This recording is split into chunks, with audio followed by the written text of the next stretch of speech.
नमस्कार दोस्तों।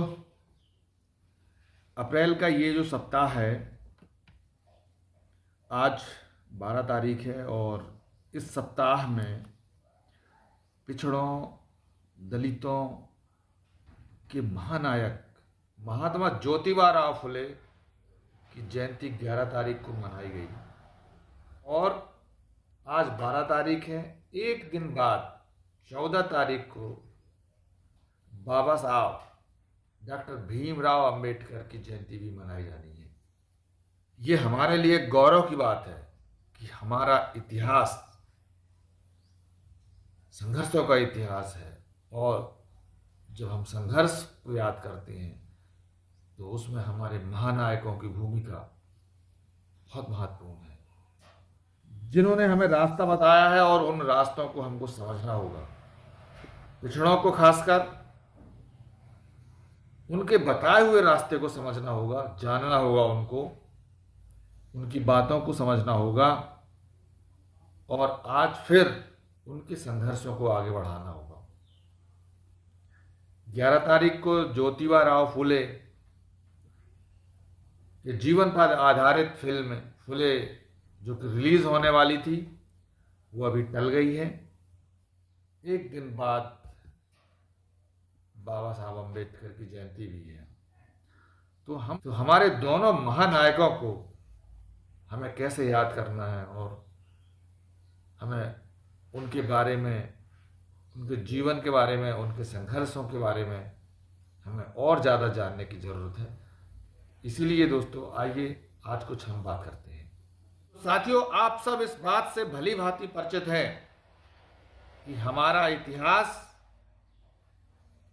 मतलब इस देश के असली निर्माताओं का इतिहास, दलितों, पिछड़ों, आदिवासियों और महिलाओं का इतिहास संघर्षों से भरा पड़ा है। वो संघर्ष जब महिलाओं को सिर्फ इसलिए कोड़ा मारा जाता था, वो अपने शरीर के ऊपरी हिस्से में कपड़ा पहनना चाहती थी, इसलिए उन्हें कोड़ा मारा जाता था। शायद यही उनका अपराध रहा होगा और शायद इस कोशिश को ही अपराध मान लिया गया। वो कपड़ा पहनना चाहती थी, वो इंसानों की तरह जीना चाहती थी। और ये कौन लोग थे जो महिलाओं को कपड़ा पहनने से रोकते थे, जो ज्ञान को तालों में बंद कर देते थे, जो जन्म के आधार पर ऊंच नीच तय करते थे? हाँ, ये वही लोग हैं जो आज भी फुले फिल्म को रिलीज नहीं होने देना चाहते।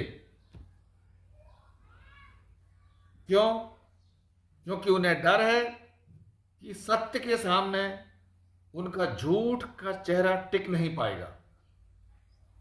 उन्हें डर है कि अगर लोग जान गए कि सावित्रीबाई फुले ने पहली बार लड़कियों के लिए स्कूल खोला था, तो उनके बनाए हुए झूठे देवी देवताओं का पर्दाफाश हो जाएगा। ये सब भगवान की आज्ञा है।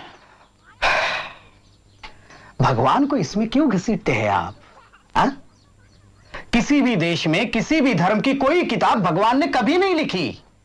हर किताब मनुष्य ने लिखी है और धर्म पंडितों ने बार बार कहकर यह बात हमारे दिमाग में भर दी है कि यह भगवान की आज्ञा है, ताकि हम कोई सवाल नहीं उठा सके। देखो, शूद्रों और औरतों को भगवान के नाम पर दबाया गया है और कुछ नहीं है।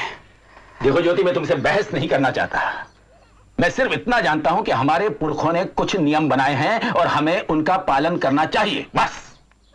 बाबा साहब ने कहा था, शिक्षित बनो, संगठित रहो, संघर्ष करो। फुले और अंबेडकर दो मसाले हैं जिन्होंने हमें अंधेरे से बाहर निकाला।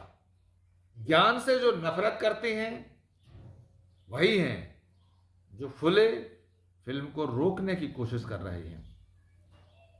जब फुले ने सत्य शोधक समाज बनाया तो उन्होंने कहा कि धर्म वो नहीं जो इंसान को अपमानित करे, लेकिन इन्हीं ठेकेदारों ने सदियों तक हमें मंदिरों से, कुओं से, स्कूलों से दूर रखा।